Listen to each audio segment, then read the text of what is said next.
आप सुन रहे हैं सुबह संदेश मॉर्निंग वॉइस। आप प्रभु का दास जोशिया प्रकामा से वजन से बांटा जाएगा। धन्यवाद के साथ स्तुति गाऊंगा, हे यीशु मेरे खुदा।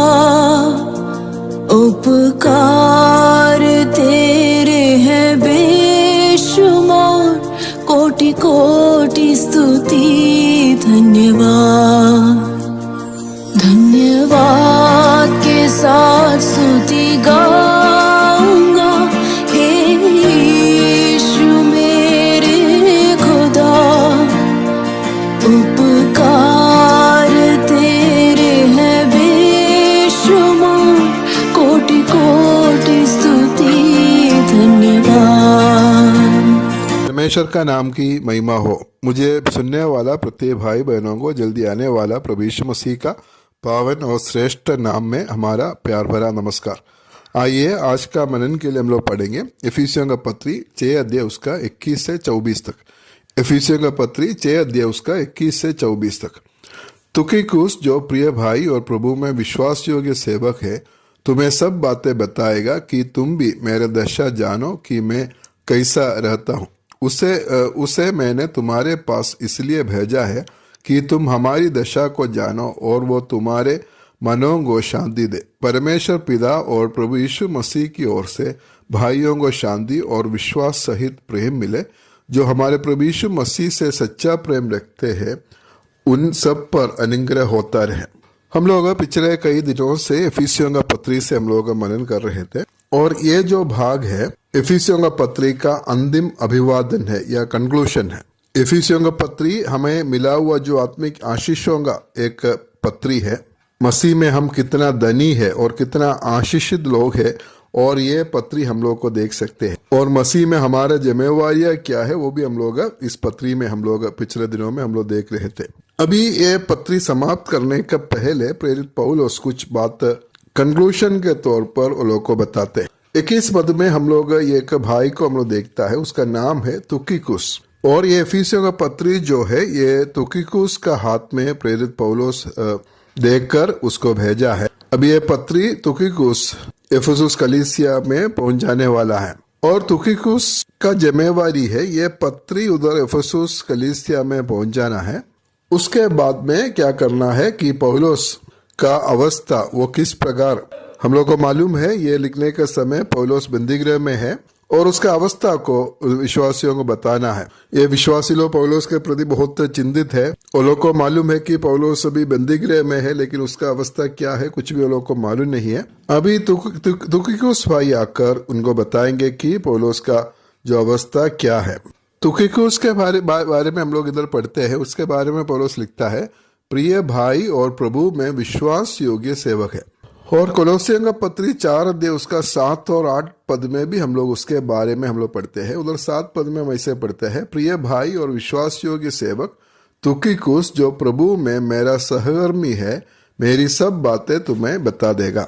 उधर भी तुकिकुस के बारे में पौलुस बताए कि विश्वास योग्य सेवक जो प्रभु में मेरा सहकर्मी है।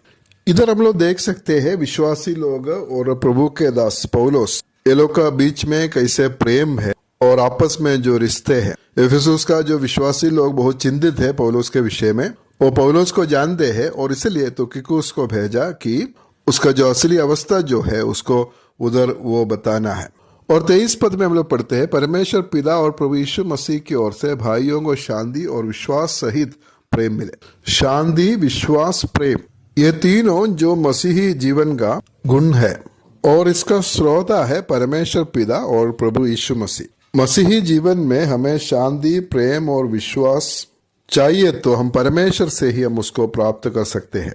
और आखिरी 24 पद में हम लोग पढ़ते हैं, जो हमारे प्रभु यीशु मसीह से सच्चा प्रेम रखते हैं, उन सब पर अनुग्रह होता रहे।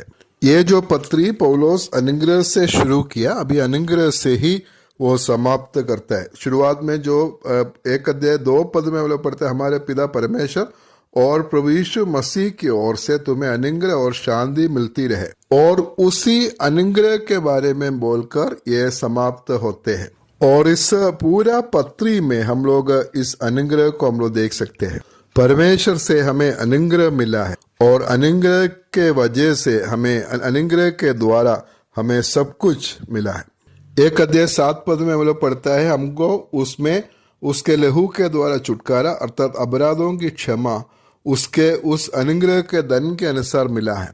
2:5 में हम लोग पढ़ते जब हम अपराधों के कारण मरे हुए थे तो हमें मसीह के साथ जिलाया, अनुग्रह ही से तुम्हारा उद्धार हुआ है। 2:8 में हम लोग पढ़ते हैं क्योंकि विश्वास के द्वारा अनुग्रह ही से तुम्हारा उद्धार हुआ है और ये तुम्हारी ओर से नहीं वरन परमेश्वर का दान है।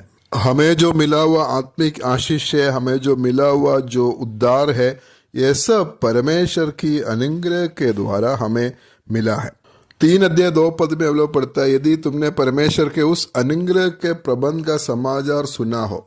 और 3:8 में हम लोग पढ़ता है मुझ पर जो सब पवित्र लोगों में से छोटे से भी छोटा हूं, ये अनुग्रह हुआ कि मैं अन्य जातियों को मसीह के अगम्य धन का सुसमाचार सुनाऊं। हमें परमेश्वर से मिला हुआ जो सब कुछ परमेश्वर की अनुग्रह से मिला है और हमें घमंड करने के लिए कुछ भी नहीं है।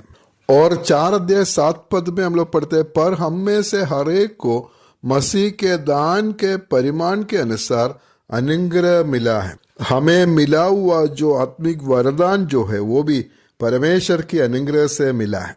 हमारा कोई खूबी नहीं है, योग्यता नहीं है, जो भी हम लोग करते हैं ये सब परमेश्वर की अनुग्रह से ही है। अगर अनुग्रह नहीं है तो कुछ भी नहीं है। हमें अनुग्रह से उद्धार मिला, हमें अनुग्रह से मसीही जीवन मिला, हमें आत्मिक आशीष मिला, आत्मिक वरदानों को मिला। परमेश्वर की अनुग्रह हमें संभालते हैं और हम परमेश्वर की अनुग्रह में हम लोग आगे चलते हैं। तो हम लोग क्यों घमंड करके अपना मसीही जीवन को बर्बाद करते हैं?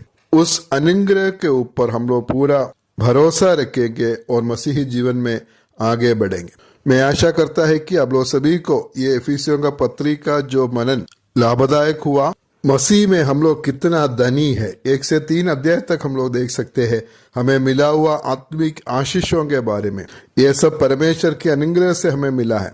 मसीह में हम कौन है, हमारा स्थान क्या है, हम लोग 1 से 3 अध्याय तक हम लोग उस बात को हम लोग देख रहे थे और 4 से 6 अध्याय तक हम लोग देख रहे थे मसीह में हमारा जिम्मेवारियां क्या क्या है। हमें इतना सारा आशीष मिला है, इतना सारा आत्मिक धन हमें मिला है, तो हम लोग इस दुनिया में हम लोग क्या करना है, कैसे हम चलना है, हमारा चाल चलन किस प्रकार होना है। हमें मिला हुआ आशीषों के अनुसार एक जयवंत जीवन हम लोग जीना है। हमारा चाल चलन हम के बारे में हम लोग देख रहे थे, आखिरी में हम लोग देख रहे थे हम लोग जयवंत होकर हम लोग जीना है। शैतान के साथ में हमारा जो लड़ाई है और उसमें परमेश्वर के शक्ति के प्रभाव में बलवंत होकर और परमेश्वर के सारे हथियार को बांधकर जो शैतान के साथ जो युद्ध करना है, तो हम एक जयवंत मसीही जीवन हम लोग इस दुनिया में हम लोग जी सकते हैं। तो आइए मसीह में हम लोग आगे बढ़ेंगे, जैसे प्रभु चाहते हैं वैसे एक जीवन जीने के लिए प्रभु हम सबको सहायता करे। परमेश्वर का नाम की महिमा हो।